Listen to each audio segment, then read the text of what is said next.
Hello friends, welcome back to our channel. Friends, આજે આપણો subject જે છે આપ સૌને થંબનેલ પરથી પણ આઈડિયા આવી ગયો છે.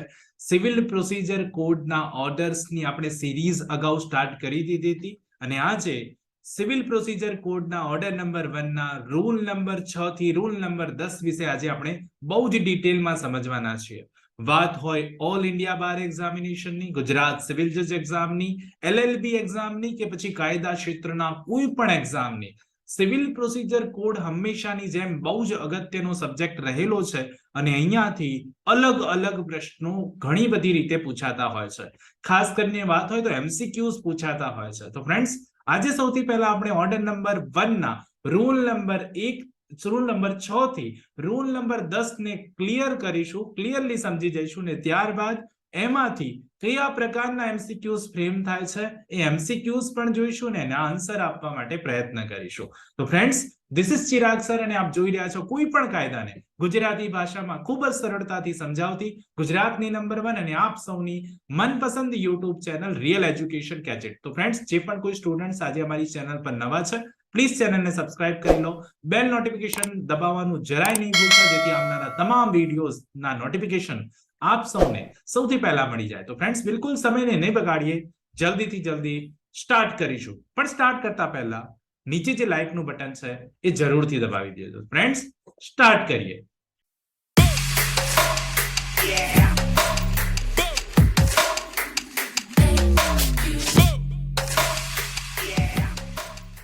તો ફ્રેન્ડ્સ, બહુ જ ઇમ્પોર્ટન્ટ વાત આજે આપણે કરવાના છે. ખાસ કરીને સિવિલ પ્રોસિજર કોડની વાત હોય, ઓર્ડર નંબર 6 થી ઓર્ડર નંબર 1 ના રૂલ નંબર 6 થી રૂલ નંબર 10 આ નિયમોને આજે આપણે સમજવાના છીએ. અગાઉ આપણે નિયમો સમજી ગયા છે રૂલ નંબર 1 થી રૂલ નંબર 5 સુધીના. આજે 6 થી 10 સુધીના સમજવાના છે. તો ફ્રેન્ડ્સ, રૂલ નંબર 6 થી 10 ને સમજવા માટે સૌથી પહેલા મેં કીધું એ પ્રમાણે રૂલ નંબર 6 માં joinder of parties liable on same contract ની વાત કરવામાં આવી છે. એટલે કે સેમ કોન્ટ્રાક્ટ, કરાર એક જ થયો છે અને એ હેઠળ જવાબદાર બનતા પક્ષકારોનું જોડાણ કરવાની વાત કરવામાં આવી છે. તો અહીંયા શું કહે છે કે ધી પ્લેન્ટિફ મે, કોની પાસે ઓપ્શન છે? તો વાદી પાસે ઓપ્શન છે. The plaintiff may at his option join as parties to the same suit all or any of the persons severally or jointly and severally liable on any one contract including parties to bill of exchange, to hundies and to promissory notes. તો અહીંયા એવું કહે છે જે વાદી હોય ને એની પાસે option રહેલો છે. શું કરવાનો ઓપ્શન? કે join as parties to the same suit all, દરેક પાર્ટીને એક જ કરાર છે તો દરેક પાર્ટીને એક સાથે જોડી દે, અથવા અલગ અલગ રીતે જોડે, અથવા સંયુક્ત અથવા વિભક્ત રીતે જોડે કે જે એક કરાર હેઠળ લાયેબલ હોય અને એમાં પક્ષકારો બિલ ઓફ એક્સચેન્જ ની વાત હોય હુંડીઝ ની કે વાત હોય પ્રોમિસરી નોટની, એ બધા જ પક્ષકારો એક કરાર હેઠળ આવી જાય. તો ફ્રેન્ડ્સ, અહીંયાથી MCQ જે બનશે આપણે જોઈશું, બટ અહીંયા યાદ શું રાખવાનું છે? યાદ એ રાખવાનું છે કે પ્લેન્ટિફ પાસે ઓપ્શન છે. ઓર્ડર નંબર 1 રૂલ નંબર 6 આપણને એવું જણાવે છે કે જોઇન્ડર ઓફ પાર્ટી સેમ કોન્ટ્રાક્ટ છે તો અહીંયા વાદી પાસે ઓપ્શન છે કે એક સાથે જોડી શકે, સંયુક્ત રીતે જોડી શકે, વિભક્ત રીતે જોડી શકે, એની પાસે ઓપ્શન રહેલો છે. વાત હોય કરાર માટે, એમાં પાર્ટીઝ બિલ ઓફ એક્સચેન્જ ની વાત આવે, હુંડી કે પછી પ્રોમિસરી નોટ ની વાત આવે, ત્યાં પણ આપી જાય. હવે રૂલ નંબર 7 સમજીએ. રૂલ નંબર 7 શું કહે છે?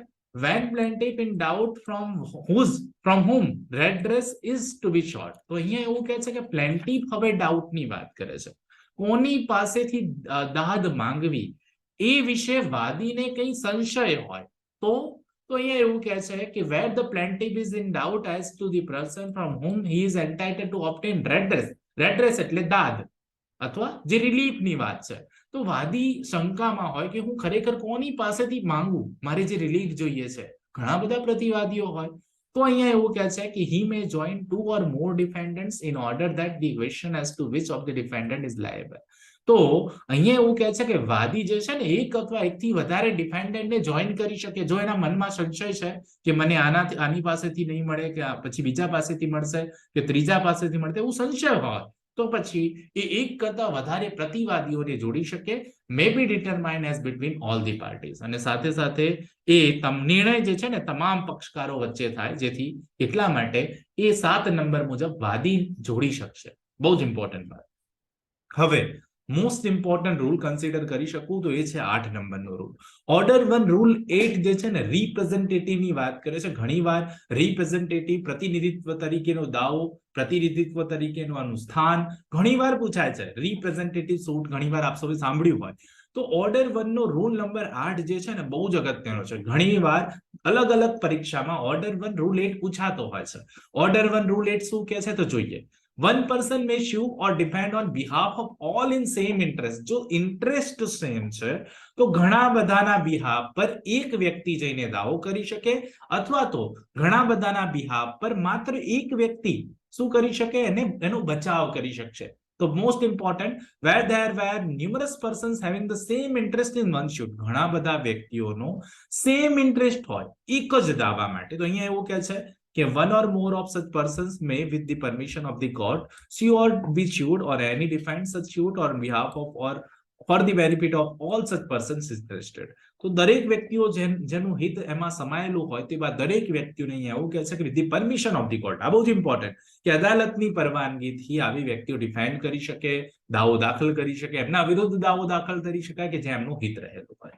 The court may direct that one or more of such persons may sue or be sued or may defend such suit on behalf of the court benefit of all persons so interested. Court પણ direction આપી શકે કે આવા ઘણા બધા વ્યક્તિઓના વતી કોઈ એક વ્યક્તિ એના વિરુદ્ધ એના વતી દાવો દાખલ થઈ શકે. ત્યારબાદ સબ રૂલ 2 એવું કહે છે કે the court shall in every cases where a permission or direction is given, કે જ્યાં પરમિશન આપી હોય કે પછી ડાયરેક્શન આપ્યું હોય, at the plaintiff's expense, કોનો ખર્ચો, કોને ખર્ચો કરવો પડશે? વાદીના ખર્ચે. Give notice to the institution of the suit to all persons so interested. દરેક વ્યક્તિ જે ઇન્ટરેસ્ટેડ હોય ને બધાને નોટિસ આપવી પડે.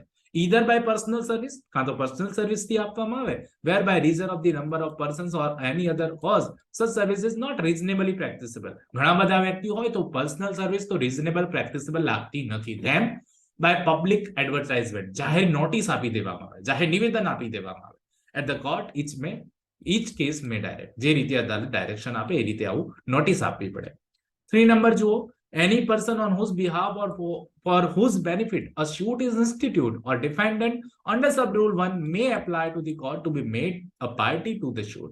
તો પછી જે પણ કોઈ અહીંયા કોઈ પણ વ્યક્તિ on behalf of whose benefit જેનો હોય તો દાવો ઇન્સ્ટિટ્યુટ કરી શકે, એને ડિફેન્ડ કરી શકે, કોર્ટને અપ્લાય કરી શકે દાવો દાખલ કરવા માટે. એની પાસે સત્તા રહેશે. 4 નંબર એવું કહે છે કે no part of the claim in any such suit shall be abandoned under sub rule 1 and no such suit shall be withdrawn under sub rule 3 of rule 1 of order number 23, and no agreement, compromise, satisfaction shall be recorded in any such suit under rule 3 of that order unless the court has given at the plaintiff's expense notice to. જ્યાં સુધી સામેવાળાને notice ન આપવામાં આવે ત્યાં સુધી કોઈ પણ દાવો વિડ્રો નહીં થઈ શકે, કોઈ એગ્રીમેન્ટ નહીં થઈ શકે, કોઈ કોમ્પ્રોમાઇઝ નહીં થઈ શકે, કોઈ સેટિસ્ફેક્શન નહીં થઈ શકે. બહુ જ ઇમ્પોર્ટન્ટ વાત છે. નોટિસ આપવી પડશે. નોટિસ નહીં આપવામાં આવે તો આવું કંઈ પણ કરી શકાશે નહીં. બહુ જ ઇમ્પોર્ટન્ટ વાત.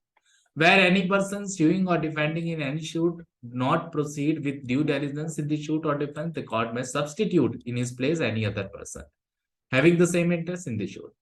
કોઈ વ્યક્તિ જે છે ને પ્રતિનિધિ સ્વરૂપે આવ્યો છે એ સારી રીતે વર્તતું નથી, એને પ્રોસિડિંગ્સ નથી કરી ડ્યુ ડિલિજન્સ થી, તો પછી અદાલત જે છે ને શું કરશે? એને બદલી નાખશે, એની જગ્યાએ બીજા વ્યક્તિને લાવશે.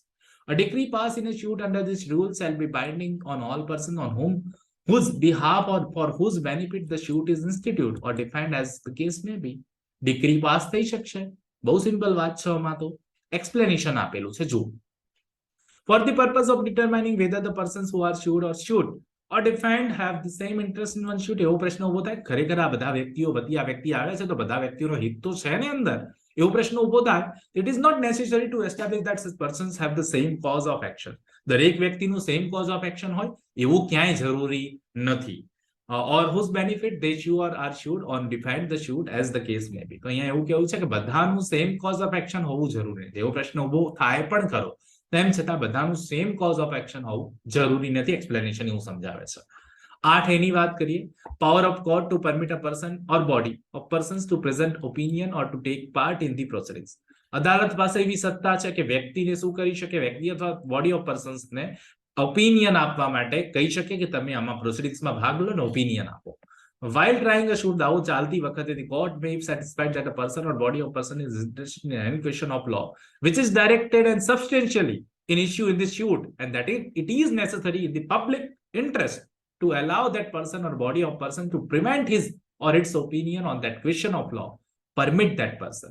એવું લાગે અદાલતને કે કોઈ પર્ટિક્યુલર પર્સનને અથવા તો કોઈ પર્ટિક્યુલર બોડી ઓફ પર્સન્સને સલાહ લેવી, એનું ઓપિનિયન લેવું કાયદાનો પ્રશ્ન છે અને એમાં જરૂરી છે, તો પછી એવા વ્યક્તિને શું કરશે અદાલત? પરમિટ કરશે. એવા વ્યક્તિ આવશે, પ્રોસિડિંગ્સમાં ભાગ લેશે અને જરૂર જણાય એમનો અભિપ્રાય આપશે. 8A most important. ત્યારબાદ રૂલ નંબર 9 જોઈએ. રૂલ નંબર 9 ની વાત કરું તો મિસજોઇન્ટેડ અને નોન જોઇન્ટેડ ની વાત કરવામાં આવી છે. ખોટી રીતે જોડાણ કર્યું અથવા તો નથી જોડાણ કર્યું તો no shoot shall be defeated by reason of the misjoinder or non-joinder of parties, and the court may in every shoot deal with the matter in controversy so far as regard the rights and interest of the parties actually before it. તો friends અહીંયા એવું કે છે કોઈ પણ દાવો જે છે ને ડિફીટ નહીં થાય. ખોટું જોડાણ કર્યું છે ને એના કારણે કોઈ દાવાને બાદ ક્યારેય નહીં આવે અને દરેક દાવામાં ન્યાયાલય તેની સમક્ષ ખરેખર જે પક્ષકારો આવ્યા હોય તેના હિતનો પ્રશ્ન હોય તેટલા પૂરતું એને વિવાદગ્રસ્ત માનીને એના માટે જજમેન્ટ આપશે. સો 9 નંબર મિસજોઇન્ટેડ નોન જોઇન્ટેડ ની વાત છે, પણ એક પ્રોવાઇઝો આપી દીધો છે આપણને કે providing that nothing in this rule shall apply to non joinder of a necessary party. અહીંયા માત્ર મિસજોઇન્ટેડ ની વાત કરી છે. આ રૂલ જે છે ને કોઈ પણ મજકૂર જરૂરી પક્ષકારના જોડાણના અભાવને લાગુ પડશે, એટલે કે જે પક્ષકાર જોડવો જરૂરી હોય એટલે જોડવો જ પડે. જો નથી જોડ્યો તો પછી ત્યાં આ વસ્તુ લાગુ નહીં પડે. પણ મિસજોઇન્ડર છે, નોન જોઇન્ડર છે, જનરલ વાત કરવામાં આવે તો એનાથી દાવાને કોઈ બાદ આવશે નહીં. 9 નંબર. હવે 10 number. Suit in name of wrong plaintiff. ખોટાવાદીના નામે, ભડતાવાદીના નામે, મેં કીધું ને ભડતોવાદી હોય તો where a shoot has been instituted in the name of the wrong person, ખોટો વ્યક્તિ હોય, ભડતો વ્યક્તિ હોય અને વાદી તરીકે આવી ગયો છે, અથવા તો એ ડાઉટફુલ હોય whether it has been instituted in the name of the right plaintiff, the court may at any stage of this, તો પછી અદાલત કોઈ પણ તબક્કે, દાવાનો કોઈ પણ તબક્કો હોય, if satisfied that the shoot has been instituted throughout a bona fide mistake, એવું લાગે કે bona fide mistake થઈ છે and that is necessary for the determination of the real matter in dispute, to do order any other person to be substitute or added as plaintiff, તો પછી substitute કરવા માટે એ વાદીને બદલી શકે, સાચા વાદીને લાવી શકે, અથવા તો એ પ્લેન્ટિફ તરીકે એવા વાદીને જે ખરેખર વ્યક્તિ હોય અને એ વાદી તરીકે આવવા માંગતો હોય અને આવતો હોય જે વાદી તરીકે, એને લાવી શકે અને જે પણ કોઈ અદાલત એ સંજોગોમાં જે પણ કોઈ ટર્મ્સ નક્કી કરે ટર્મ્સને ફોલો પણ કરવી પડે. તો ફ્રેન્ડ્સ આજે આપણે સમજ્યા છીએ ઓર્ડર નંબર 1 ના civil procedure code, order number 1 ના રૂલ નંબર 6 થી રૂલ નંબર 10 ને મોસ્ટ ઇમ્પોર્ટન્ટ રૂલ છે પરીક્ષાની દ્રષ્ટિએ, બધા આપણે સમજી ગયા છે. હવે વાત કરીશું MCQs માં. અહીંયાથી કેવા પ્રકારના MCQs પૂછાય છે એ હવે જોઈએ. તો ફ્રેન્ડ્સ MCQs ની વાત કરું તો ઓર્ડર નંબર 1 રૂલ નંબર 6 થી 10 માં MCQs ની વાત છે. તો which provision of the code of civil procedure, સૌથી પહેલો question, which provision of the code of civil procedure 1908 provides that one person may sue or defend on behalf of all in same interest? આવો પ્રશ્ન પૂછાય છે કે એક વ્યક્તિના behalf પર કોઈ ઘણા બધા વ્યક્તિઓના બિહાફ પર સેમ ઇન્ટરેસ્ટ હોય તો એક વ્યક્તિ શું દાવો દાખલ કરી શકે કે બચાવ કરી શકે? કઈ જોગવાઈ છે? તો અહીંયા સાચો જવાબ શું આવશે? ઓપ્શન્સ અહીંયા આપેલા છે. Order 1 rule 1, order 1 rule 3, order 1 rule 9, order 1 rule 8. તો ફ્રેન્ડ્સ આપ સૌને આવડી જાય. અહીંયાથી મેં આપ સૌને કહ્યું હતું સાચો જવાબ અહીંયા બને છે ડી. ઓર્ડર 1 રૂલ 8 માં રિપ્રેઝેન્ટેટિવ કેરેક્ટરથી મેં આપણે વાત કરી હતી. 1 નંબરમાં સાચો જવાબ ડી આવશે. Question number 2. Which in the case of which notice to all the persons interested in a representative should need not to be given? કયા કેસીસ એવા છે નીચેનામાંથી કે જ્યાં નોટિસ આપવી જરૂરી નથી? Abandonment of the suit, withdrawal of the suit, recording of compromise in a suit, addition of new defendant in a suit. આપણે સમજ્યા હમણાં કે આ ત્રણ સંજોગો, abandonment of the suit તો નહીં થઈ શકે, withdrawal પણ નહીં થઈ શકે, compromise પણ રેકોર્ડ નહીં થઈ શકે. જો નોટિસ નથી આપી તો નોટિસ નથી આપી તો શું થઈ શકે? તો અહીંયા ડી ઓપ્શન એવું કહે છે કે addition of a new dependent, એના માટે નોટિસની જરૂર નથી. તો સાચો જવાબ બનશે D, most important. Now a suit in representative capacity can be filed by virtue of, કઈ રીતે ફાઇલ થઈ શકશે રિપ્રેઝેન્ટેટિવ કેરેક્ટરથી કોઈ પણ દાવો? ઓપ્શન છે order 1 rule 8A, order 1 rule 10A, order 1 rule 8, only C. What will be the right answer? તો friends અહીંયા થોડોક એવો ક્વેશ્ચન પૂછી લીધો છે. સાચો જવાબ રિપ્રેઝેન્ટેટિવ કેપેસિટી થી આવે. સાચો જવાબ આવશે 1/8 અને અહીંયા ડી ઓપ્શન એવું કહે છે ઓનલી સી. તો સાચો જવાબ શું બનશે? Only she will be the right answer. Clear? Most important આવો ક્વેશ્ચન પ્રેમ થઈ શકે. 4 નંબર જુઓ. A situation where a person who is either a necessary party or proper party has not been joined in this suit is called. કોઈ જરૂરી પક્ષકાર હતો અથવા તો એ proper party હતી પણ એને દાવામાં જોડાણ કરવામાં આવ્યું નથી, તો એને શું કહીશું? નોન જોઈન્ડર, મિસ જોઈન્ડર, એડ જોઈન્ડર કે નન ઓફ ધી અબવ? તો ફ્રેન્ડ્સ હમણાં આપણે સમજ્યા ઓર્ડર 1 રૂલ 9 માં એને શું કહીશું? મોસ્ટ ઇમ્પોર્ટન્ટ પ્રશ્ન છે, નોન જોઈન્ડર, નથી જોડ્યો. ક્લિયર? હવે ક્વેશ્ચન નંબર 5 છે, હંમેશાની જેમ જેનો આન્સર આપશો એ આપવાનો છે. A shoot may be defeated due to, કઈ રીતે shoot defeat થઈ જશે? ઓપ્શન્સ આપની પાસે છે. Non joinder of a proper party, misjoinder of a necessary party, non joinder of a necessary party કે પછી misjoinder of proper party. તો ફ્રેન્ડ્સ આનો જવાબ આપ સૌએ મને કોમેન્ટ કરીને આપવાનો છે. ક્વેશ્ચન નંબર 5 નો સાચો જવાબ શું થશે? હમણાં મેં વાત કરી જ છે. સાચો જવાબ શું થશે મને કોમેન્ટ કરીને આપ સૌએ એનો આન્સર જરૂરથી આપવાનો છે. તો ફ્રેન્ડ્સ આઈ હોપ સો આજના આ સેશનમાં આપ સૌને ક્લેરિટી મળી ગઈ છે, ખાસ કરીને ઓર્ડર નંબર 1 ના રૂલ નંબર 6 થી 10 હવે આપ સૌને કોઈ પૂછે તો આપ સૌને ઈઝીલી આવડી જાય એમ છે. તો ફ્રેન્ડ્સ આ સિરીઝમાં આવા જ લેક્ચર સિરીઝમાં ઓર્ડર આપણે સમજતા રહીશું. બસ આપ ચેનલ પર નવા હો, સબસ્ક્રાઇબ કરતા રહો, શેર કરતા રહો અને ફ્રેન્ડ્સ મને કોમેન્ટ કરીને સાચા આન્સર આપો. સાથે સાથે વિડીયોને લાઈક કરવાનું તો જરાય પણ ન ભૂલતા. તો ફ્રેન્ડ્સ આવા જ નવા વિડીયો સાથે ફરીથી બહુ જલ્દી મળીશું. ત્યાં સુધી જોતા રહો મારી ચેનલ રિયલ એજ્યુકેશન કેચઅપ. ખૂબ ખૂબ ધન્યવાદ, ખૂબ ખૂબ આભાર.